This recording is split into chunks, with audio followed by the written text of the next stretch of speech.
звуком телефон во все голоса говорит пока.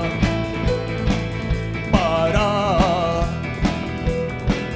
И пальто на гвозде, шарф в рукаве и перчатки в карманах шепчут: подожди до утра. До утра.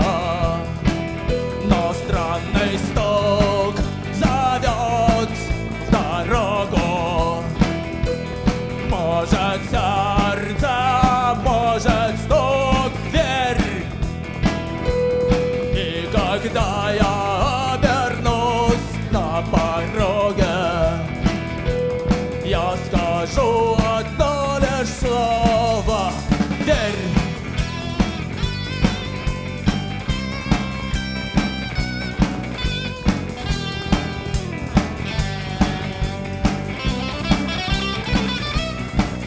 И опять на вокзал, и опять поездом, и опять проводник выдаст белье и чай.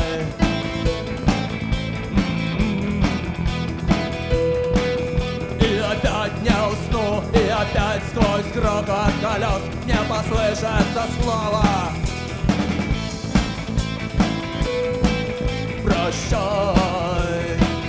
Но странный стук зовет в дорогу. Может, сердце, может, стук в дверь. И когда я обернусь на пороге, я скажу одно лишь слово: верь. Но странный стук зовет в дорогу. Может,